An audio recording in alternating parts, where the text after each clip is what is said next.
मंत्र पाठ। ओम सहनावतु सहनौ भुनक्तु सह वीर्यं करवावहै तेजस्विनावधीतमस्तु मा विद्विषावहै। ओम शांति शांति शांति। प्रथमा वृत्ति की 283वीं कक्षा।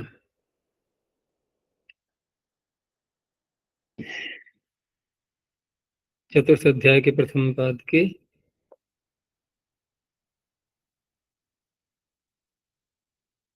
101 सूत्र हो चुके हैं। कोई प्रश्न?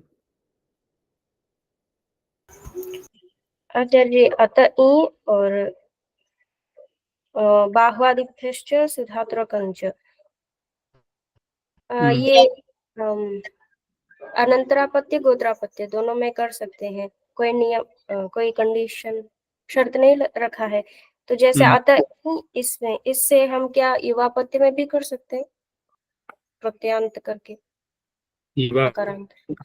युवापत्य में करें या किसी के में भी करें, जैसे गोत्रापत्य में करें या अनंतरापत्य में करें या युवापत्य में करें, तो ये सूत्र तो कुछ भी नहीं कह रहा है जी। अपत्य सारे ही कहलाएंगे, ठीक है ना। लेकिन अनंतरापत्य में करने में कोई अन्य सूत्र कोई नियम बता नहीं रहा है, तो वहां तो कोई बाधा नहीं आएगी। लेकिन गोत्रापत्य में और युवापत्य में वहां जो दो सूत्र और आ रहे हैं, आगे आए हुए हैं, तो उनका नियम जो बनाया गया है उनके द्वारा उसको ध्यान में रखते हुए करना है।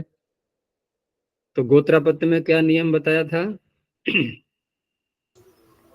मूल प्रकृति से होगा, मूल प्रकृति से होगा और एक ही प्रत्यय होगा, ठीक है ना। मूल प्रकृति से होगा और एक ही प्रत्यय होगा। तो एक ही प्रत्यय होगा तो उस अवस्था में जैसे हम यहाँ ले लें दक्ष, ना अत में, तो दक्ष शब्द जब यहाँ पर आ गया और उससे हमने अनंतरापत्य में तो बना लिया दाक्षी, लेकिन जब गोत्रापत्य में बनाएंगे तो वहां जब ये नियम बताया गया कि गोत्रादि योनि अस्त्रियां, वो कौन से सूत्र थे? दो एको गोत्रे गोत्रापत्ति के लिए, हाँ, एको गोत्रे। तो एको गोत्रे जो सूत्र है वहां उसने क्या कहा कि एक ही प्रकृति से हो और एक ही प्रत्यय हो। तो अब दक्ष का गोत्रापत्य वो क्या कहलाएगा अगर हम इसी सूत्र को लगाएं? तो दक्ष का गोत्रापत्य भी दाक्षी कहलाएगा। लेकिन अब यहाँ पर ये विचार करना है कि जहां से गोत्रे का अधिकार प्रारंभ होता है वो कहाँ से प्रारंभ हुआ था? गोत्रे कुंजादिभ्यश्च। गोत्रे कुंजादिभ्यश्च हैं, यहाँ से गोत्रे का अधिकार चल पड़ा है। अब तब गोत्रे का जब अधिकार चलेगा और वहां जो जो सूत्र आएंगे गोत्र में प्रत्यय करने के लिए, गोत्रापत्य में प्रत्यय करने के लिए, वो तो अतः ईय को नहीं होने देंगे। अब वो ईय प्रत्यय को नहीं होने देंगे। तो अब यहाँ जब दक्ष से हम करेंगे तो दक्ष में हमें देखना पड़ेगा कि क्या गोत्रापत्य में कोई सूत्र ऐसा तो नहीं है जो कि दक्ष शब्द से भिन्न प्रत्यय कर रहा है, यानी कि ईय का अपवाद है। तो है यहाँ पर कोई ऐसा शब्द, वो कोई सूत्र?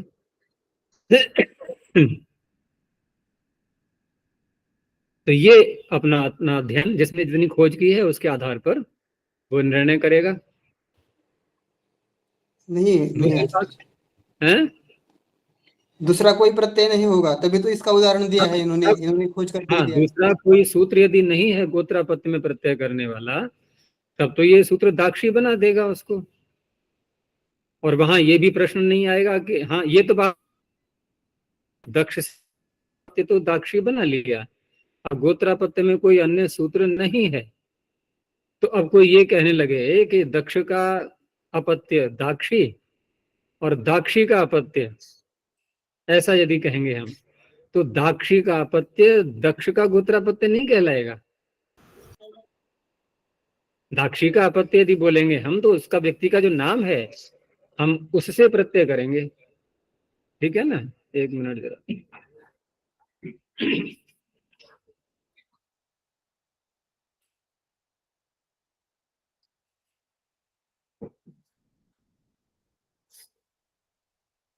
दक्ष का जो अपत्य है वो तो दाक्षी हो गया, अनंतरापत्य।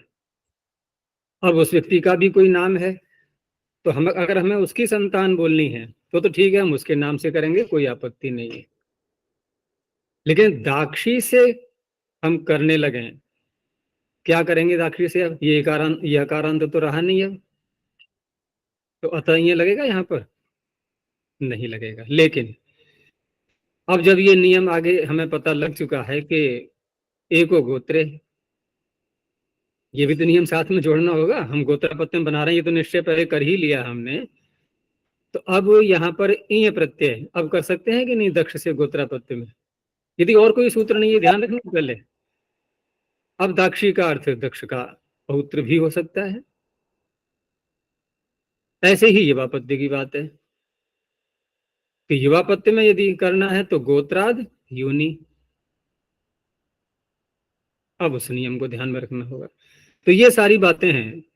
दूसरी बात यह है कि हम ऐसा करें वैसा करें, ये सारी बातें जो आ रही हैं सामने, तो हम क्या करेंगे? अब ना तो हमें कहीं दक्ष मिलेगा व्यक्ति वो जिसके नाम से ये सब चल रहा है, हम कहाँ करेंगे?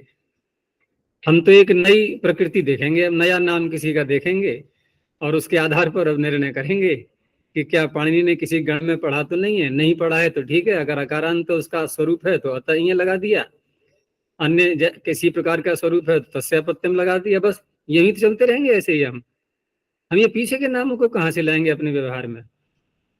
हमें तो निर्णय तब इन सूत्रों का तो आवश्यकता हमें तब पड़ेगी जबकि हम किसी साहित्य को पढ़ रहे हैं और वहां पर ये इस प्रकार के नाम आ रहे हैं प्रत्ययांत, तो वहां पर हम ये निर्णय तो करेंगे कि देखो इस सूत्र से यहाँ ये हुआ है, हम इस सूत्र से करेंगे, ये वाली बात नहीं। जैसे अनुवाद करते हैं तो भाई इसकी संस्कृत क्या बनेगी, इसकी क्या बनेगी, ऐसे बनाते हैं, बुद्धि का प्रयोग करते हैं, सूत्रों को लगाते हैं।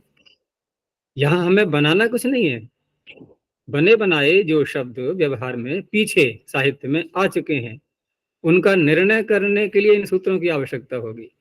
अन्य यदि किसी नाम से बनाना है तो वो नाम ठीक है हमारे सामने आएगा और उसका स्वरूप देखा जाएगा, अकारांत है, एकारांत है, उकारांत है, किस प्रकार का है, उस प्रकार के हम सूत्र यहाँ पर जो सामान्य सूत्र हैं उनको पकड़ेंगे। गण में तो वो नाम नहीं आ पाएंगे, क्योंकि गण में यदि नाम आएंगे वो तो वो ऐतिहासिक नाम कहलाएंगे, जो पीछे उस नाम के व्यक्ति हो चुके हैं वो उनके कहलाएंगे। और मान लो हमने किसी का दक्ष नाम रख दिया या गर्ग नाम रख दिया किसी का, ठीक है ना, नाम तो कोई कुछ भी रख सकता है, और प्राय करके नाम रखते हैं तो पीछे के देखते हैं ना कि किसका सुंदर नाम है, पहले किसका चला है, उसके नाम को पकड़ लेते हैं। तो गर्ग नाम किसी का रख दिया, अब उसके पौत्र को बोलना है हमें, तो भी ध्यान रखना भाई यहाँ गर्गादिभ्य सूत्र विद्यमान है और उससे हमें यहीं प्रत्यय ही करना है। यहाँ पर ऐसा करेंगे और पाणिनि का उदाहरण देंगे हम कि देखो उन्होंने गर्ग गर्गादिगण में पढ़ा हुआ है। तो पाणिनि ने जो गर्ग गर्गादिगण में पढ़ा हुआ है वो उस समय के ऐतिहासिक व्यक्ति रहे हैं, उनका पढ़ दिया है, ठीक है ना। तो हम तो गर्ग से गार्गी बना लेंगे गोत्रापत्य को भी कहने के लिए, अतः ये से अकारांत होने से अनंतरापत्य में गोत्रापत्य में ये प्रत्यय कर सकते हैं। तो ये सारी बातें विचार करने की हैं, क्योंकि ये सब सूत्र इतिहास में काम आते हैं। लेकिन जो सामान्य सूत्र हैं इनमें तस्यापत्यम सामान्य ही है, अतः ये सामान्य ही है। लेकिन जहां पर आदि आदि आदि करके जो गण पड़े हुए हैं ये विशेष सूत्र बन जाएंगे और ये उसी प्रसंग में काम आएंगे। फिर कुछ बातें स्पष्ट हुई थोड़ी, और बाकी तो फिर अनुसंधान के विषय हैं सारे ये हमें, हम जिस दृष्टि से व्याकरण पढ़ रहे हैं, ये देखो हमारा मुख्य उद्देश्य क्या है व्याकरण पढ़ने का, ये भी बात ध्यान में रखा करो कि हम परिश्रम करें तो करें कहाँ पर, किस चीज में ज्यादा अधिक करें, क्योंकि ग्रंथ तो हमारे सामने सारे आएंगे ये, और वेदों के अंग कहलाते हैं ये, तो वेदों के अंग कहलाने मात्र से उस ग्रंथ की एक एक बात पर हमें बहुत समय लगाना है, ये ठीक नहीं होगा।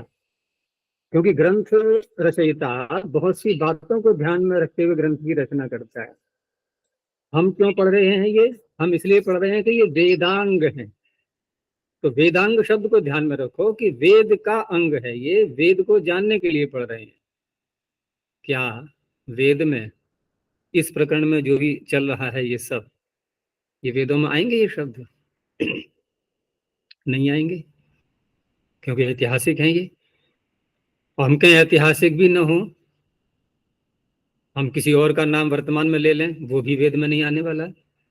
वेद के लिए तो वो भी एक नया नाम हो गया ना, अनित्य हो गया। वो तो अनित्य चीजें वेद में नहीं आती हैं। तो हम क्योंकि पाणिनि ने जो व्याकरण बनाया है वो वेद को भी ध्यान में रखा है और लोक को भी ध्यान में रखा है। हमारा उद्देश्य व्याकरण पढ़ने का ठीक है, लोक में जहाँ सामान्य बातें हैं वो तो हम सीखेंगे व्याकरण से। जैसे मैंने कहा कि कोई नया नाम हमारे सामने आ गया, उसके अपत्य को बोलना है तो ठीक है, यहाँ पर अतः ये तस्यापत्यम, ये सूत्र सामान्य है, इनको देख लो। गण वाला सूत्र कोई नहीं बोलना है वहां पर। अब पढ़ना सारा इसलिए कि एक बार देख तो रहे पाणिनि ने किस किस विषय में चर्चाएं की हैं, इसलिए सारा देखा जा रहा है ये। तो चौथे पांचवें अध्याय में से कुछ ही सूत्र हमें मस्तिष्क में बाद में ध्यान में रखने हैं, बाकी सारे ओझल हो जाएंगे धीरे धीरे ये, और उनकी आवश्यकता नहीं पड़ेगी। ठीक है, केवल एक सरसरी दृष्टि से हमें इनको लेकर के चलना है। अधिक परिश्रम जब करने की बात आती है, मैं बता ही देता हूँ, ये विशेष, ये सामान्य सूत्र है और बहुत व्यापक सूत्र है, और आगे ऐसे आएंगे, ऐसे अंगाधिकार पूरा बहुत व्यापक है ये, है ना, सारा आवश्यक होता है ये। तीसरा अध्याय हमने देख ही लिया, तो इस प्रकार के हैं। लेकिन चौथा पांचवा अध्याय विशेष करके यहाँ तक जो इसका चल रहा है अधिकार, समर्थानाम प्रथमाद्वा का, यहाँ तक का जो अधिकार है, ये एक वैसा आएगा जो कि अलग अलग प्रकरण में आए हुए सूत्र ऐतिहासिक दृष्टि से जो पाणिनि ने बनाए हैं उसको ध्यान में रखते हुए, बाकी सामान्य सूत्र इसमें कुछ ही मिलेंगे।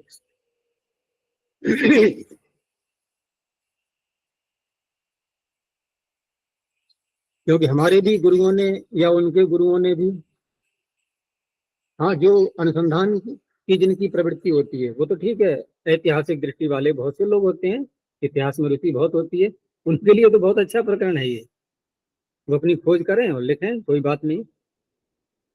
और मेरी तो इतिहास में रुचि बचपन से ही नहीं रही, कभी नहीं रही, मैं अब इसमें वर्तमान में भी नहीं है, क्योंकि इतिहास जो होता है वो अनित्य होता है, हमें अनित्य से नित्य की ओर बढ़ना है। मैं इस बात का कोई निंदा नहीं कर रहा हूँ कि जिसकी इतिहास में रुचि है वो निंदनीय व्यक्ति बन जाएगा, नहीं, तो ठीक है, वो भी एक तरीका है अपना आगे बढ़ने का, लेकिन जाना उसको भी नित्यता की ओर ही है, जाना उसको नहीं पड़ेगा अंत में, वो कब तक रहेगा अनित्य पदार्थों में। नित्यो नित्यानाम, जो मंत्र उसमें आता है कठोपनिषद में, तो हमें अनित्य से नित्य को प्राप्त करना है, हमें नित्यता की ओर जाना है। इस तरह से जो बहुत व्यापक सूत्र हैं उन पर अधिक अभ्यास करना चाहिए व्याकरण में, वो सर्वत्र काम आएंगे, केवल अष्टाध्यायी में ही नहीं, संस्कृत में ही नहीं, अन्य दर्शनों को, अन्य अंगों को, उपांगों को पढ़ने में भी वो काम आएंगे, क्योंकि सारा वैदिक वांग में सब संस्कृत में ही है, तो भाषा की दृष्टि से वो सूत्र बहुत आवश्यक बन जाते हैं। चलो, और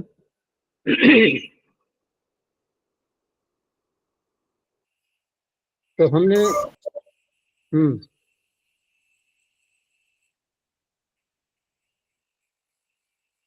तो ये हो गया था यहाँ तक, यही योच्य है नड़ादिभ्य फक का जो फक प्रत्यय की अनुवृत्ति चल रही थी, तो तीन सूत्र तो ये हो गए, नड़ादिभ्य फक, हरितादिभ्यो यहाँ, और यही है उससे। आगे 2 सूत्र और हैं जहां फक का विधान किया गया है। तो आगे सूत्र है शरद्वत शुनक दर्भात भृगुवत्साद ग्रायणेषु। शरद्वत शुनक दर्भात पंचमे क्वचनांतम भृगुवत्साद ग्रायणेषु सप्तमी बहुवचनांतम। अब यहाँ एक अलग बात सामने आ रही है सूत्र में, देखो क्या है कि शरद्वत शुनक दर्भात पंचम एकवचनांतम भृगुवत्साग्रायणेषु सप्तमी बहुवचनांतम। इन्होंने 3 नाम दिए इसमें सूत्र में, शरद्वत शुनक दर्भ। सारे ऐतिहासिक नाम है ये। लेकिन इन नामों को देने के बाद गोत्र का अधिकार चल ही रहा था, तो सीधा ये अर्थ बन जाता अगला, अगर पद न दें इसमें भृगुवत्साग्रायणेषु, तो अर्थ बन जाएगा इन 3 शब्दों से गोत्रापत्य में, और पीछे जो फक प्रत्यय आ रहा है वो हो जाता है। ठीक है ना, इतनी बात तो कहनी है। लेकिन अब यहाँ पर एक चीज और जोड़ दी गई है कि भृगु, वत्स और आग्रायण। अब ये नाम हम कैसे जोड़ें इनके साथ में? तो इसका तात्पर्य क्या हुआ कि देखो गोत्र भी, जैसे कल भी साथ चर्चा हुई थी, कि एक तो गोत्र है पारिभाषिक, जो यहाँ सूत्रों के द्वारा जो संज्ञा की है पाणिनि ने, अपत्यम पौत्र प्रभृति गोत्रम। एक गोत्र ऐसा होता है जो बहुत ही, हम पूर्व पुरुष किसी को ले लेते हैं और चला आता है कई पीढ़ियों तक, जब तक इतिहास जिंदा है, जब तक कि कोई बहुत बड़ा विप्लव नहीं आता या मनमंत्र नहीं बदलेगा। कब तक, जैसे वर्तमान में ही इतिहास को देखें हम, तो कब तक का मिलता है हमें? ग्रंथों को उठा करके देखें तो कोई क्या दावा कर सकता है कि मैंने कितने हजार लाख करोड़ वर्ष पहले की ये पुस्तक देखी है या इतिहास देखा है? कहाँ तक का हम जान सकते हैं? अभी कहाँ, 5000 वर्ष पूर्व भी देखोगे ना तो समस्या आ जाएगी ढूंढने में। हम जो दर्शन मानते हैं, दर्शनों की सारी जो रचनाएं हुई हैं, ये सब 5000 वर्ष पूर्व में ही सारी समझ आती हैं। पाणिनि के अष्टाध्यायी भी कब की है ये? पाणिनि का काल कब तक मानेंगे हम? कब था?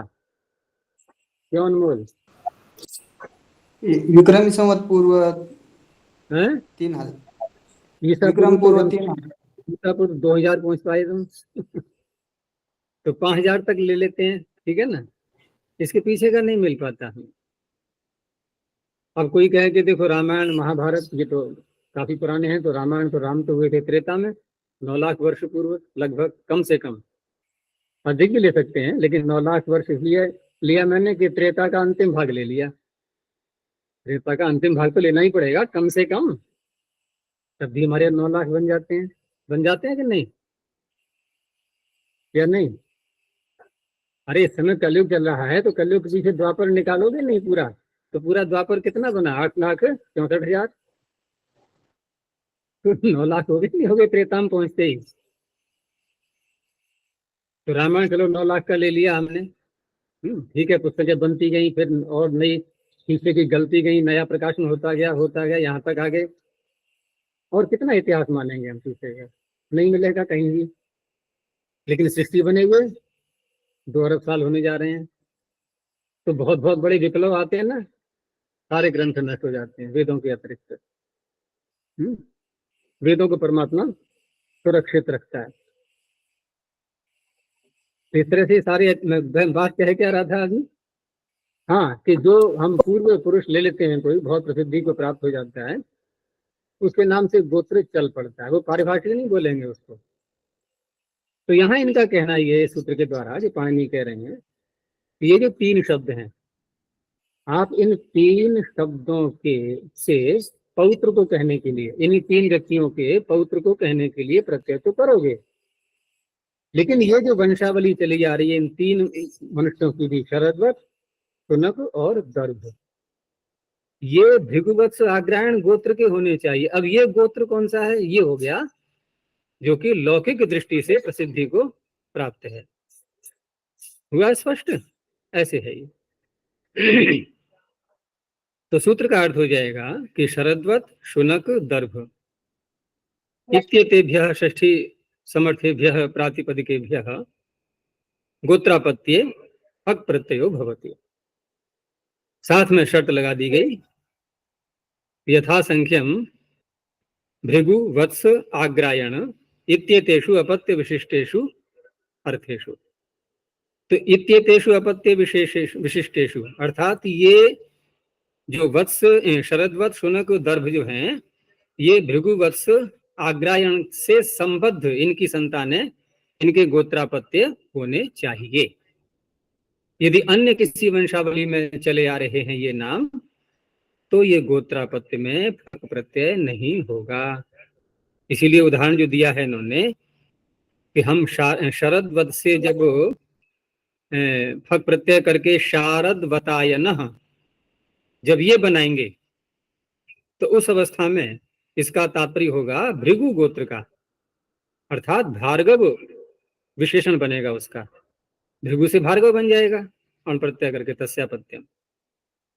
और यदि किसी अन्य गोत्र से चला रहा है तो क्या बोलेंगे उसको? शारदवतः। अब कौन सा प्रत्यय कर लिया हमने?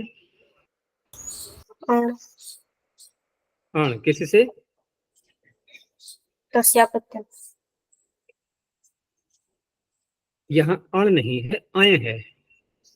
और ये विदादी गण में पढ़ा है पाणिनि ने ये शरद्वत और शुनक दोनों को। स्वर में अंतर आएगा, वैसे तो नहीं, अण और अय में एक जैसा ही होता है ना।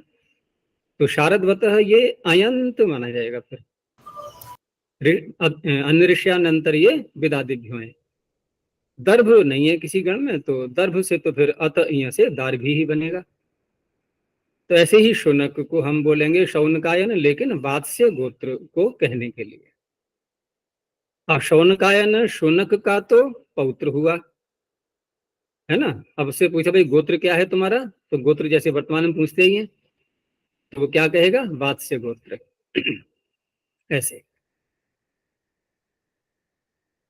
ठीक प्रकार से दर्भ से दार्भा है ना, आग्रायण गोत्र में, और नहीं तो दार्भी। आगे द्रोण पर्वत जीवंताद द्रोण पर्वत जीवंताद पंचम एक वचनांतम अन्यतरस्याम सप्तम एक वचनांतम। इसमें 3 शब्द हैं और अन्यतरस्याम कहा है, तो दूसरे पक्ष में जो भी प्राप्त है सामान्य रूप से, तो अकारांत हैं तीनों ये, अतः से इय प्राप्त है, ये उसका अपवाद बनेगा, हो जाएगा दूसरे पक्ष में। तो द्रोण पर्वत जीवंत समर्थेभ्यः गोत्रापत्ये प्रत्ययो भवति। तो द्रोण से द्रोणायनः, पार्वतायनः पर्वत से, अब ये पर्वत पहाड़ नहीं, नाम है किसी का। जीवंत शब्द से जयवंतायनः। दूसरे पक्ष में द्रोणी ही पार्वती ही जयवंती ही। अब द्रोणी ही पार्वती ही जयवंती ही जब बोलेंगे, तो इतना तो है, ये तो संदेह रहेगा कि अनंतरापत्य है या कि गोत्रापत्य है। और हम जब फक कर लेंगे तो वो संदेह नहीं रहेगा। ये तो ठीक है, विकल्प जो कहा गया है, तो फक में तो कोई संदेह नहीं रहेगा। लेकिन ये करेंगे तो निर्णय करना पड़ेगा किसी अन्य सोर्स से, अन्य सूत्रों से। चलो आगे देखते हैं। अनृष्यानंतर ये विदादिभ्यो हैं। इस सूत्र के 2 भाग कर दो, अर्थात 2 अर्थ अलग अलग बनेंगे इसमें। इसलिए अनऋषि को लुप्त पंचम्यंत माना गया है। अनऋषि का और आनंतर्य का समास नहीं है। अनऋषि लुप्त पंचम्यंत निर्देश। आनंतर्ये सप्तम एक वचनांतम विदादिभ्यः पंचमी बहुवचनांतम अय प्रथम एक वचनांतम। आनंतर्ये और अनंतर ये समानार्थक हैं। तो समानार्थक जब शब्द होते हैं, प्रत्यय करने के बाद भी अर्थ नहीं बदलता है, तो क्या कहते हैं वहां पर कि स्वार्थ में प्रत्यय हो गया। तो जो अनंतर का अर्थ है वही अनंतर्य का अर्थ है। क्यं प्रत्यय स्वार्थ में हो गया, अर्थात अनंतरापत्य। तो पहले हम विदादिभ्यो में, ये मुख्य जो भाग है इसको ले लेते हैं कि विदादिभ्यः प्रातिपदिकेभ्यः षष्ठी समर्थेभ्यः गोत्रापत्ये अय प्रत्ययो भवति। ये तो अय कर दिया इसने। अब इसी विदादि के अंतर्गत, विदादि जो गण है इसके अंतर्गत जो नाम आए हुए हैं उन नामों में कुछ तो ऋषिवाचक नाम है। ऋषिवाचक का तात्पर्य विद्वान लोग हैं उसमें। अब देखो इसी बात से पता लग रहा है कि ये सब ऐतिहासिक है कि नहीं है नाम। नहीं तो ये अनऋषि ऋषि वाली बात कहाँ से आ गई। जैसे चर्चा पीछे हो रही थी अभी कि कोई व्यक्ति अपना नाम गर्ग रख ले वर्तमान में, तो हम उसको गर्गादिगण मानेंगे। अब मानेंगे नहीं। जब हम कह रहे हैं कि ऐतिहासिक नाम है ये, नहीं तो अनऋषि ऋषि क्यों कहा, कहना पड़ा इनको पढ़ने को। गर्ग कोई सड़क सड़क छाप गर्ग है तो उसको हम आदिगण में मानेंगे क्या। अब उसका पुत्र पौत्र सारे कौन कहलाए, गार्गी बस। अगर बनानी भी है संस्कृत, अनुवाद करना भी है तो गार्गी बोलेंगे, गार्ग्यान नहीं बोलेंगे वहां पर। गार्ग्य, गार्ग्यान नहीं, गार्ग्य। तो ये इस बात से पता लगता है। तो कहने का तात्पर्य विदादिगण में जो नाम आए हुए हैं उनमें कुछ विद्वान लोगों के, ऋषियों के नाम हैं और कुछ सामान्य। सामान्य का तात्पर्य हम यूं भी ले सकते हैं कि जातिवाचक शब्द भी हो सकते हैं। जैसे पुत्र शब्द है, मान लो पुत्र का भी पुत्र, क्या हम प्रत्यय नहीं कर सकते पुत्र से अपत्यम। तो पुत्र किसी का नाम है क्या। तो ये तो सब नामों की बात चल रही है सारी। अब तक देखो ना, अब तक हमने क्या पढ़ा है, इसका अपत्य, इसका अपत्य, इसका अपत्य, सब नाम थे। पुत्र तो किसी का नाम नहीं है। तो ये क्या है, जातिवाचक। भाई ये भी पुत्र, ये भी पुत्र, ये भी पुत्र, बहुत सारे हो गए ना, सामान्य शब्द हो गया। तो पुत्र कोई ऋषि का नाम तो है नहीं। तो विदादिगण में पुत्र भी आ रहा है, विदादिगण में दुहित्री शब्द भी आ रहा है। ये तो यौगिक है ना, दुहित्री शब्द भी आ रहा है। तो ये कैसे हैं, अनऋषि। तो सूत्र का दूसरा भाग बनेगा कि अनऋषि वाचिभ्य, इनके विदादिषु ये अनऋषि वाचिनः शब्दः तेभ्यः आनंतरीये अर्थात अनंतरापत्ये अय प्रत्ययो भवति। हो गया अर्थ स्पष्ट। अनऋषि वाची से तो अनंतरापत्य में अय होगा, ऋषि वाचियों से गोत्रापत्य में अय प्रत्यय होगा। तो पुत्र से अपत्यम, अब पुत्र का पौत्र, पौत्र नहीं है। पुत्र का जो अपत्य है उसको पौत्र कहा हमने, लेकिन अय प्रत्यय करके इसी पुत्र से। नहीं तो अब तो ये लगता नहीं, तस्य अपत्यम पौत्री ही। ये बनता कि नहीं, इसने कहा कि नहीं, विदादिगण पढ़ दिया उसको। तो पुत्र से अपत्यम पौत्र। अब पुत्र से गोत्रापत्यम को क्या बोलेंगे। पहली बात तो पुत्र कोई नाम नहीं है किसी का, गोत्र कैसे बने उससे। लेकिन चलो, हमें पुत्र का अपत्य पौत्र, फिर पौत्र का अपत्य, तो इस तरह से करेंगे तो बनना तो गोत्र ही है, क्योंकि पौत्र प्रवृत्ति गोत्रम, पारिभाषिक संज्ञा कर लेंगे हम सीधे। तो उस अवस्था में अब क्या करेंगे, अब लगा दो, अब एको गोत्र लगा दो,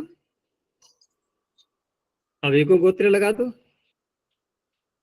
अच्छा, अब कोई कहे कि नहीं ये कोई नाम नहीं है किसी का, हम गोत्र शब्द का व्यवहार यहाँ नहीं कर सकते, ठीक है मत करो। तो पुत्र से अपत्यम पौत्र और पौत्र से अपत्यम, पौत्र से अपत्यम। अब यदि ऐसा करेंगे तो समस्या तो आएगी, क्योंकि अब अकारांत, क्योंकि अभी तक तो हमने जो है विदादिगण में मान करके पुत्र का पौत्र बना लिया, लेकिन पौत्र तो विदादिगण में नहीं है। अब जा रहा है और हम उसको भी लगाएंगे, फिर एको गोत्र को भी लगाएंगे, तो मूल प्रकृति तो पुत्र ही कहलाएगी। तो पुत्र है अकारांत, और अकारांत होने से फिर अतः ये लगने लगेगा। इस तरह से प्राप्त होने लगेगा। लेकिन पुत्र का पुत्र भी पौत्र, और पुत्र का जो पुत्र का भी पुत्र है उसको जो हम पौत्र बोल रहे हैं, तो वहां पर भी हम इस अय को तो नहीं कर पाएंगे, ये तो अनंतरापत्ति में ही होगा। वहां पर एक सामान्य दृष्टि से पारिभाषिक गोत्र न लेते हुए एक सामान्य दृष्टि से तस्यापत्यम से अण कर लेंगे। वहां स्वर में अंतर आ जाएगा। पुत्र का जो पुत्र है पौत्र, ठीक है ना, तो वहां पर तो हम करेंगे आए, यानी ये है तो आदिदात हो जाएगा वो। और उसका भी यदि कोई पुत्र जैसे व्यवहार में आता नहीं है, वहां पर हम प्र लगा करके बोलते हैं, प्राय करके फिर बोलते हैं, नहीं बोलते हैं प्रपौत्र, हमें प्र लगाना पड़ता है क्योंकि दोनों का स्वरूप एक जैसा हो गया। उधर भी पौत्र और अगला भी पौत्र, तो अर्थ स्पष्ट नहीं हो पाएगा तो प्र लगा दिया है। पाणिनि भी वहां पर पौत्र प्रभृति बोल रहे हैं आगे के लिए, आगे और बढ़ाने के लिए, अन्य कोई शब्द नहीं बोला है उन्होंने वहां पर। तो इस तरह से हम फिर सूत्र पर आते हैं कि जो अन्य ऋषिवाची हैं उनसे तो हो जाएगा अनंतरापत्य में, और जो ऋषिवाची हैं जैसे विद है, तो विद का गोत्रापत्य ये विद्वान पुरुष हैं तो वैदः, ऐसे ही और्वः, उर्व, उर्व शब्द है उर्व, तो उर्व का पुत्र और्व, कश्यप का काश्यपः, भरद्वाज का भारद्वाज, भारद्वाज, भरद्वाज अकारांत है ये भरद्वाज। वाज कहते हैं बल को या विद्या को या अन्न को। विद्या को जिसने धारण किया है डुभ्रे धारण पोषण यो हो, या अन्न के द्वारा जो दूसरों का भरण पोषण करता है, ये सब यौगिक अर्थ निकलते हैं इनसे, तो भारद्वाज है। तो इस तरह से ये अंदृश्यानंतरीय वाला जो शब्द है इसमें, ये एक अलग प्रकार से अर्थ करेंगे इसका, क्योंकि गोत्रे का अधिकार चल रहा था, यहाँ अनंतरापत्ति वाली बात भी आ गई इस सूत्र में। अब आया जो काफी प्रसिद्ध सूत्र है, इसलिए कि गर्गादिगण बड़ा है इसलिए प्रसिद्ध है ये। प्रसिद्ध इसलिए नहीं है कि बहुत व्यापक सूत्र है, व्यापक तो नहीं बन रहा है क्योंकि गण में जो आए शब्द है उन्हीं में ही लगेगा ये। व्यापक उसे बोलते हैं जिसको खुली छूट मिल जाती है।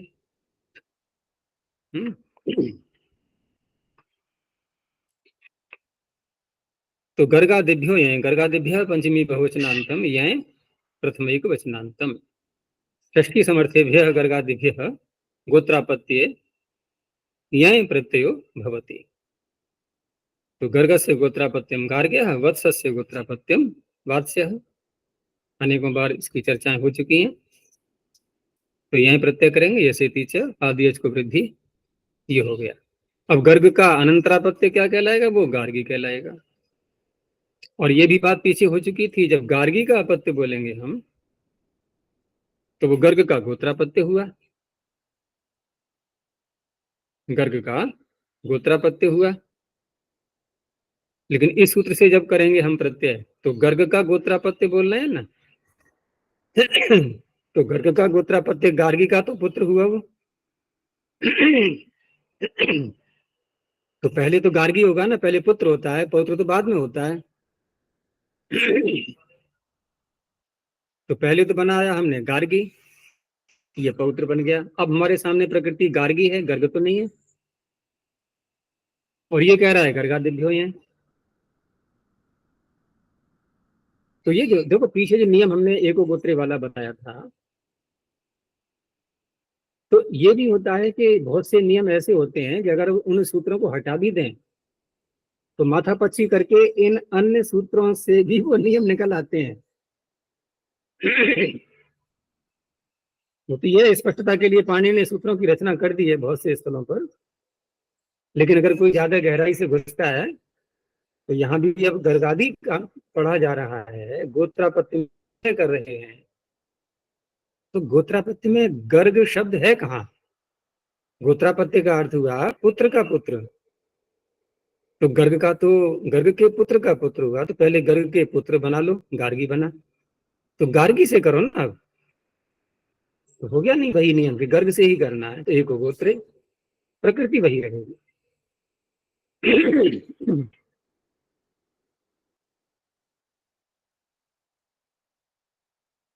अब हाँ, हाँ जी जी, गार्गी से भी, गार्गी का पुत्र हो हाँ, तो भी बन वो भी जाएगा गार्गे, ये भी कहना चाह रही है, बन तो तब भी जाएगा, ये सिटी हाँ, चंद। हाँ गार्गी का पुत्र हो तब भी हम्म, वो गर्ग का ही गोत्र होगा। गोत्र कह रहे हैं तो गार्गी का गोत्र तो नहीं होगा, तो गर्ग से ही। नहीं, ये नहीं कहा मैंने गार्गी का गोत्रापत्य। देखो, हाँ गर्ग शब्द से गोत्रापत्य में हम यही प्रत्यय कर रहे हैं। उलझन यहाँ पे आई थी थोड़ी सी। अगर हम एको गोत्र सूत्र को जो है थोड़ा हटा दें कि गर्ग शब्द से गोत्रापत्य में यही प्रत्यय कर रहे हैं, अगला तुरंत शंका करेगा कि आप गोत्रापत्य में कर रहे हो, और गोत्रापत्य होता है तीसरी संतान। तो तीसरी संतान बना को कहने के लिए आप जब प्रत्यय करोगे तो दूसरी संतान वाली प्रकृति से करो ना। ये पहली प्रकृति कहाँ से ले आए आप? गर्ग का पौत्र बोलना है आपको, तो गर्ग का पौत्र है तो आपके पुत्र कहाँ है, उसके नाम से बोलो ना उसको। ये कहा जाएगा कि नहीं? अरे गार्गी से पुत्र प्रत्यय करोगे आप या कि गर्ग से करोगे आप? गर्ग गर्ग से ही कर सकते हैं। जैसे तुम कौन हो तो बोलते हैं, जैसे मेरे दादाजी का नाम बोल के उसका पोती, ऐसे। हाँ, तो दादाजी का नाम गर्ग बोल दिया हमने, हम्म, नाम तो उन्हीं का चला आएगा, क्योंकि जो गर्ग का पौत्र होगा वो गर्ग का, गर्ग नाम तो आ गया ना, विशेषण तो गर्ग हो गया। गर्ग के पुत्र का जो नाम है उस नाम से नहीं कर रहे हैं हम प्रत्यय। लेकिन गर्ग का जो पुत्र गार्गी जो विशेषण के रूप में है, नाम नहीं है उसका, ये उससे प्रत्यय करना चाहिए हमें। हमने एक प्रकृति को छोड़ करके पीछे की प्रकृति क्यों पकड़ी है, ये प्रश्न उठ सकता है। नहीं तो एको गोत्रीय सूत्र नियम क्यों बनाया गया फिर? ये नियम इसलिए बनाया गया है। अगर हम यूं उत्तर देने लगे कि वो तो फिर गर्ग का जो है वो उसका गार्गी का पुत्र कहलाएगा, अगर ये उत्तर देंगे हम तो एको गोत्रीय सूत्र क्या करेगा फिर?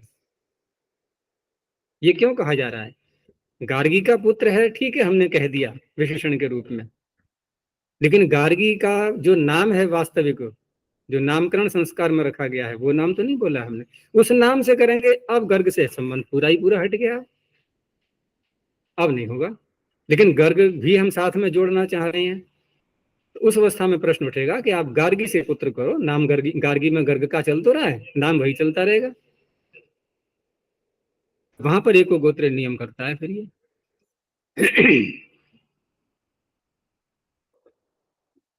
आगे देखो, आगे है सूत्र मधु बभ्रुवो ब्राह्मण कौशिकयो। मधु बभ्रुवो षष्ठी द्विवचनांतम, ब्राह्मण कौशिकयो सप्तमी द्विवचनांतम। देखो, ऐसा ही एक सूत्र पीछे आया था अभी, बताओ कौन सा था?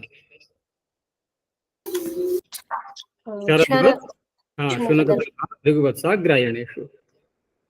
उस जैसी ही बात यहाँ पर भी आ रही है। तो ये पारिभाषिक गोत्र नहीं कहलाएंगे ब्राह्मण और कौशिक। ये जो पीछे से चले आ रहे हैं नाम, प्रसिद्धि को प्राप्त हो चुके हैं, उस दृष्टि से कहे गए हैं ये। लेकिन यहाँ ब्राह्मण शब्द यौगिक मत ले लेना। ब्राह्मण जो हम व्यवहार बोलते हैं, वर्ण में भी बोलते हैं, उस ब्राह्मण को नहीं लेना है। ये नाम जो चला रहा है पीछे से, उसको लेना, किसी व्यक्ति का। तो मधु बभ्रु इत्येताभ्याम, अब दो हैं ब्राह्मण कौशिक यथासंख्यम, ब्राह्मणे कौशिके च गोत्रे वाच्ये यहीं प्रत्ययो भवति। अब मधु से बनाएंगे तो मधु का गोत्रापत्य ही कहलाएगा, वो मधु का पौत्र ही कहलाएगा माधव्य। लेकिन पीछे से जो गोत्र चला आ रहा है वो ब्राह्मण गोत्र का था, ये मधु। अब मधु ब्राह्मण गोत्र का है तो माधव्य भी उसी गोत्र का है। लेकिन ये ब्राह्मण जो गोत्र है, इसका गोत्र नाम पाणिनि नहीं रखने हैं, अपत्यम पौत्र प्रभृति गोत्रम से, ये वो गोत्र नाम नहीं है। एक बात और विचार करने की है, देखो,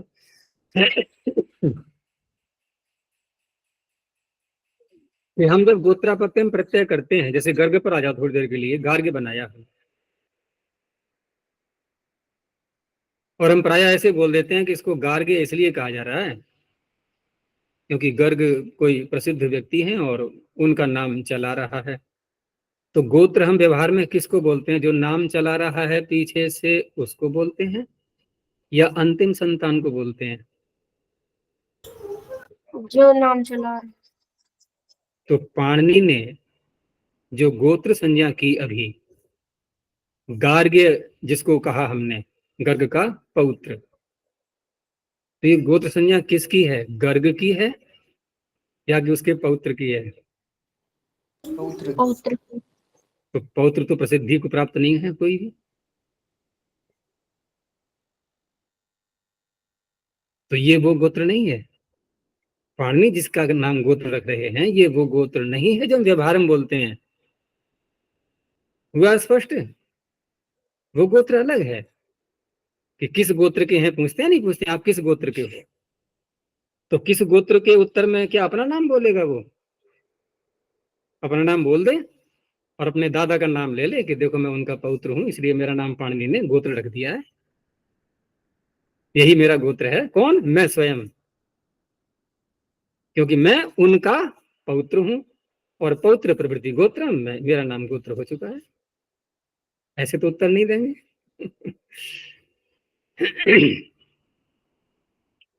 तो ये जो ब्राह्मण कौशिक हैं, ये पीछे से जो गोत्र चला रहा है प्रसिद्धि को प्राप्त होने के कारण से, उसके अंतर्गत उस वंशावली में आ रहे हैं ये। मधु से माधव्य भी उसी वंशावली, अन्य किसी वंशावली में होगा तो फिर ये यय प्रत्यय नहीं करेगा। उस अवस्था में फिर मधु से क्या हो सकता है? तस्यापत्यम, अकारांत तो है नहीं, नहीं तो अतः ये कर लेते तो माधव बनेगा। ऐसे ही बभ्रू से बनेगा बाभ्रव दूसरे पक्ष में, जब ये कौशिक गोत्र में नहीं होगा तो।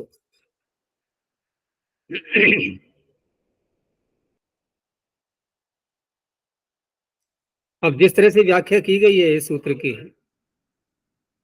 उससे ये भी स्पष्ट होता है कहीं कहीं पर कि जैसे व्याख्या में इन्होंने दिया है गोत्रे वाच्ये, और देखो पीछे अर्थ कुछ ढंग से किया था इन्होंने शरदवत शुनक दर्घ में कि गोत्रापत्ये,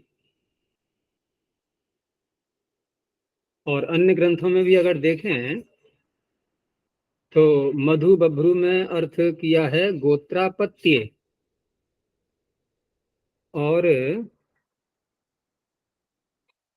नहीं,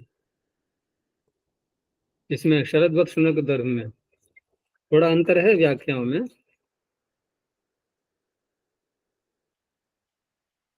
शरदवत शुनक दर्भ में अर्थ किया है गोत्रापत्य काशिका में, और मधु बभ्रू में भी उन्होंने गोत्रापत्य लिखा है।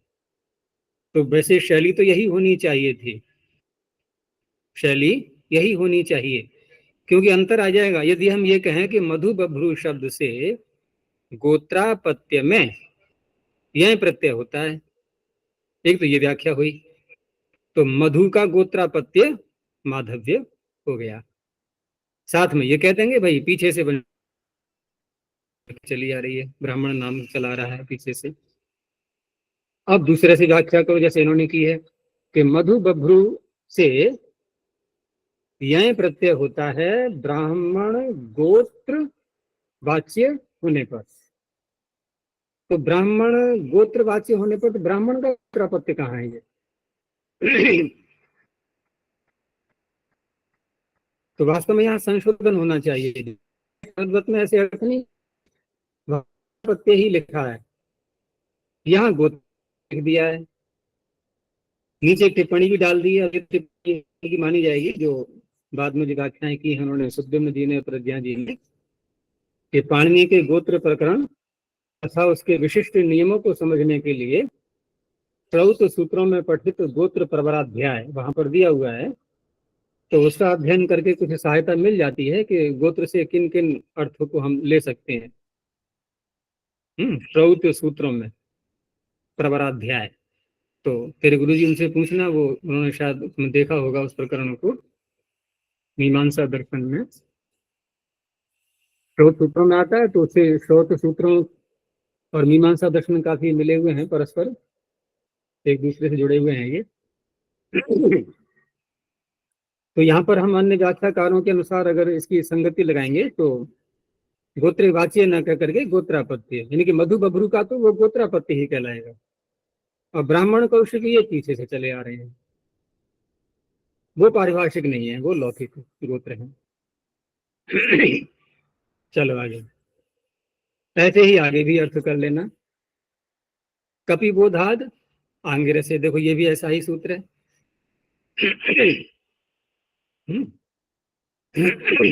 तो कपिबोधात पंचम में क्वचनांतम आंगिर से सप्तम में क्वचनांतम।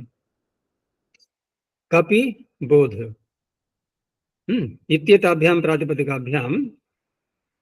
अब यहाँ ठीक किया है इन्होंने अर्थ, आंगिर से गोत्र विशेष वाच्य, ये तो ठीक है, इससे तो बात स्पष्ट हो जाती है, क्योंकि कपि बोध का तो वो गोत्रापत्ति ही बनेगा, लेकिन जो गोत्र विशेष है वो लौकिक हो गया, वो आंगिरस गोत्र है। यह प्रत्ययो भवति। तो पीछे भी ऐसा कह सकते हैं कि ब्राह्मण कौशिके गोत्र विशेष वाच्य, जैसे यहां बोला है। तो कपे गोत्रापत्यम काप्य बौद्ध, ये बन गए। अब आंगिरस गोत्र में नहीं है, यदि इन्होंने दूसरा उदाहरण नहीं दिया है, जैसे कि पिछले सूत्र में दिया था माधव एव अन्यत्र बाभ्रव एव, तो यहाँ भी कह सकते हैं कि अन्यत्र क्या बनेगा, क्योंकि आंगिरस से जब विशेष गोत्र कह दिया है तो अन्यत्र कपि इकारांत है, तो इकारांतों से फिर कपि से क्या होगा फिर, अतः ये तो लगेगा नहीं, तो अण ही होना चाहिए, कापह और बौद्ध ऐसे करके, यदि कोई अन्य विशेष सूत्र नहीं है तो।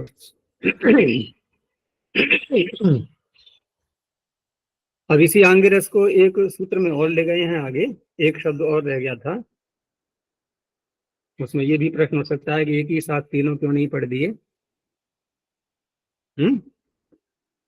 कपिबोध, कपिबोध वतंडात, अगर हम क्रमधारय या समास द्वंद्व करते हैं तो, और इधर इधर करते हैं तो कपिबोध वतंडेभ्य, ये बन जाएगा सूत्र।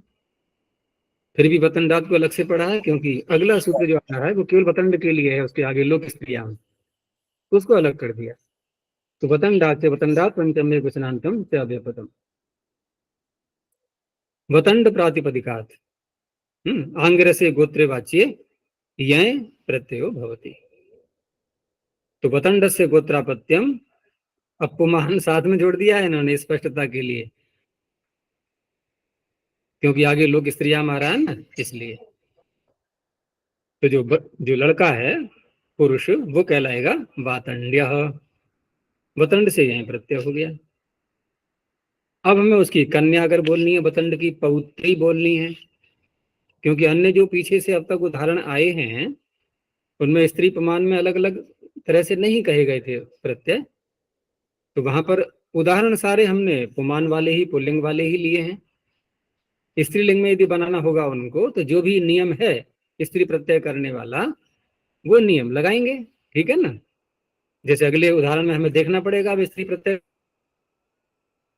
तो पीछे भी अगर हमें कन्या को बोलना होगा, स्त्री को बोलना होगा, तो जो भी नियम है स्त्री प्रत्यय का, जो भी लगेगा, टाप होना है या ङीप होना है या ङीश होना है या ङीन होना है, जैसा भी होना है वैसा करेंगे। तो यहाँ देखो कौन सा करते हैं, तो लुक स्त्रियाम, लुक प्रथम एक वचनांतम, स्त्रियाम सप्तम एक वचनांतम। तो वतंड शब्दात अब लुक कर रहे हैं तो उत्पन्न से प्रत्यय से, और प्रत्यय वही पिछले सूत्र से ही करना है हमें, तो यह प्रत्यय से, प्रत्यय पिछले सूत्र से ही होगा, यह प्रत्यय से आंगिर से गोत्रे स्त्रियाम अभिधियायाम लुग भवति, उसका लुक हो जाएगा। अब यह प्रत्यय आया वतंडस्य गोत्रापत्यम कन्या, स्पष्ट करना पड़ा, तो यह प्रत्यय आया, उसको हटा दिया है। अगर हम वातंड्य बना भी लिया है हमने पहले पूरा, तो उस अवस्था में यह को हटाएंगे तो वृद्धि भी हटेगी तन निमित्तक, यसेति लोभ भी हटेगा। और नहीं तो होता यह है कि जब हमें पहले ही पता है हमें कन्या को बोलना है, यही प्रत्यय लाए, और जब लुक करना होता है, इनके आदर्शन करना होता है जब भी किसी का, तो ये बात पीछे भी कई बार हो चुकी है कि वो कार्य पहले करते हैं, तो पहले करते हैं तो ठीक है, यहीं का लुक कर दिया हमने, वतंड भी ज्यों का ही त्यों था, कोई परिवर्तन किया नहीं था उसमें। अब यहाँ पर वतंड शब्द जब कन्या को कहना है तो स्त्रीलिंग में अब बनाना है, तो अब क्या करेंगे हम? तो अब मैं यहाँ ये देखना है कि हमने यहाँ पर यहीं का लुक किया है। तो यहीं का लुक हो जाने के बाद ये जो शब्द है वतंड, ये उसमें पढ़ा है पाणिनि ने। ये गणों की बड़ी समस्या रहती है। तो शारंग रवादी गण में है ये। इसमें दो शब्द हैं, शारंग रवादी और अयः। अयः से तो अयंत शब्द लेंगे हम, ये अयंत थोड़ी है, ये तो यहीं प्रत्यांत था। और शारंगरवादी गण ये अलग हो गया। तो शारंगरवादी गण में आने के कारण से नीन प्रत्यय होगा स्त्रीलिंग में अब। तो वतंड नीन, नीन का ये बचेगा, यसे पीछे वतंडी बना।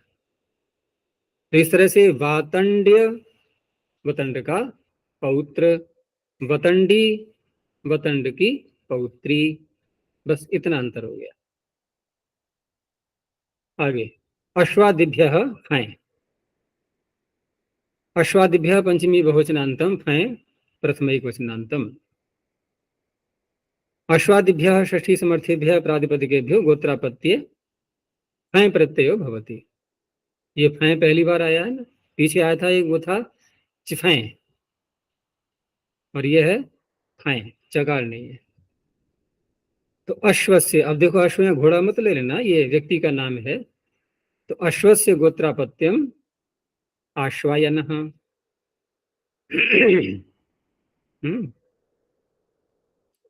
और दूसरा शब्द क्या है? अश्मन। तो अश्मन तो नहीं बोलेंगे, क्योंकि अश्मन तो पत्थर होता है। अश्म ही बोला जाएगा, किसी का नाम जो है वो अश्म। तो वहां पर अश्म, अश्म का जो अपत्य गोत्रापत्य कहलाएगा आश्मायनः। अब ये जो सारे सूत्र हैं, जैसे अश्वादिभ्य फै को ही ले लें हम, तो ये यहाँ जो गोत्रापत्य में प्रत्यय अलग अलग जो किए जा रहे हैं, तो ये ना किए जाएं तो फिर सामान्य रूप से जो अतः ये सूत्र है अकारांतों में, तो वही लगना है सर्वत्र, क्योंकि वो सभी प्रकार के अपत्यों को बोलता ही है। तो इसलिए अलग अलग प्रत्यय किए गए हैं ये। आगे भर्गा त्रयी, इसमें एक किया है।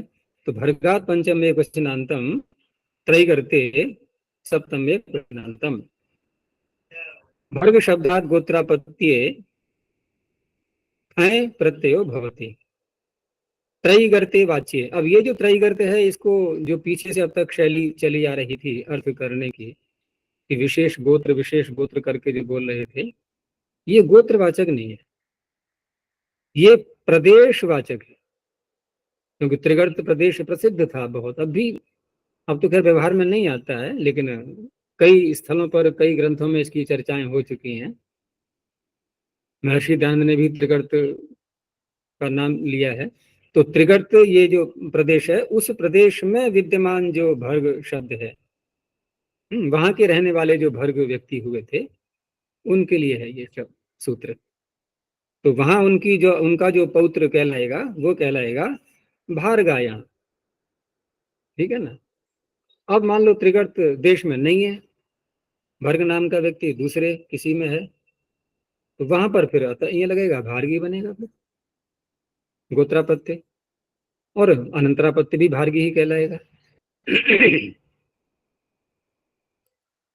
यहां तक जो अब तक सूत्र लिए हमने भर्गात त्रयी तक, इन सारे सूत्रों में गोत्रे कुंजादिभ्यश्च फै से जो गोत्रे की अनुवृत्ति प्रारंभ हुई थी, वो यहां तक आई है, अब यहां समाप्त हो चुकी है।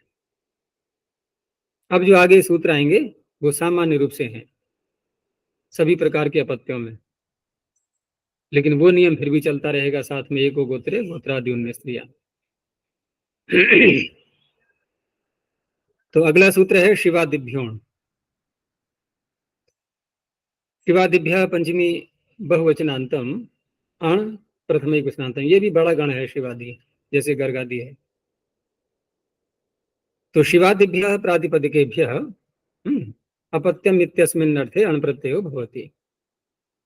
तो कोई कह सकता है कि अण् तो पीछे कर लिया तस्यापत्यम से, बार बार जो है क्या आवश्यकता थी अण् प्रत्यय करने की, प्राग दिव्य तो ला तो रहा था अण् के लिए सर्वत्र। तो यहाँ पर इसीलिए है कि अतः ही बैठा हुआ है बीच में, अकारांतों को सब वो पकड़ लेता है, आगे बढ़ने ही नहीं देगा, वो यहीं प्रत्यय करता रहेगा। तो इस तरह से ये उसका अपवाद बनेगा। अब अपवाद केवल अण का ही, वो ईय का ही बने ऐसा नहीं, और भी, क्योंकि शब्द इसमें गण में अलग अलग प्रकार के हैं, तो कहीं ईय का अपवाद है, कहीं और प्रत्यय का होगा, अलग अलग जैसे भी पढ़े उस प्रकार से देखे जाएंगे। तो दो शब्द इन्होंने ले लिए प्रारंभ में जो आते हैं गण में, एक शिव आता है, एक प्रविष्ट आता है। उसमें शब्द ही प्रविष्ट है पहले से ही, तो वहां पर आदि को वृद्धि करने की आवश्यकता भी नहीं पड़ेगी। तो शिव से अपत्यम शैव। अब ये जो अपत्य है कुछ भी ले लो, उसका पुत्र भी या पौत्र भी दोनों ही शैव कहलाएंगे। ऐसे ही प्रविष्ट से अपत्यम प्रविष्ट, पुत्र भी अथवा पौत्र भी, दोनों को ले सकते। ये अपत्य को ले तो क्या आचार्य जी? शिव का युवापत्य, अब क्या बनेगा? जैसे शिव का पुत्र शैव, शिव का पौत्र शैव, और शिव का प्रपौत्र तो कहना ठीक नहीं रहेगा, ठीक है प्रपौत्र बनेगा वो, लेकिन प्रपौत्र दो प्रकार के होते हैं। कौन कौन से होते हैं बताओ? प्रपौत्र दो प्रकार के होते हैं, कौन से? नहीं, केवल गोत्रापत्य और युवापत्य दोनों भी हो सकते। इसको ऐसे नहीं बोलेंगे। प्रपौत्र दो प्रकार के होते हैं, एक ऐसा प्रपौत्र जिसके वंश में कोई जीवित नहीं है, मतलब पिता चाचा आदि और बड़ा भाई भी, एक ऐसा प्रपौत्र। एक ऐसा प्रपौत्र बड़ा भाई अथवा पिता आदि में से कोई जीवित है। अब नाम बदल जाएगा उसका, अगर वंश में कोई जीवित नहीं है तो गोत्र नाम रहेगा। प्रपौत्र की बात कर रहा हूं अब मैं, और वंश में कोई जीवित है तो अब गोत्र नाम नहीं, अब युवा नाम होगा। तो मेरा प्रश्न ये था कि शिव का गोत्रापत्य, वो ये युवापत्य, उसको कैसे बोलेंगे? उसको भी शैवा ही बोलेंगे। तो पहले वहां पर जब सूत्र है गोत्राद यूनि, तो वहां पर मूल प्रकृति क्या बनेगी? शैवा। शैव। शिव नहीं, शैवा। शैव। अब वहां मूल प्रकृति बनेगी जिसे हम प्रत्यय करेंगे गोत्रवाची से, यानी कि शैव से करेंगे, गोत्राद यूनि, तो शैव से करेंगे। अब शैव कैसा हो गया? अनंत। तो अनंतों से तो अब कोई अन्य सूत्र है नहीं जो कि कोई भिन्न प्रत्यय कर रहा हो युवापत्य में, तो ठीक है यही हो जाएगा। बस प्रकृति में अंतर रहेगा थोड़ा सा, मूल प्रकृति वहां शिव है, वहां शैव है। चलो आगे।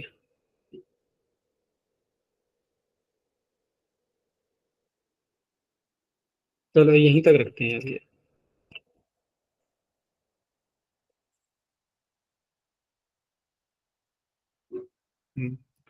प्रणव ध्वनि। ओ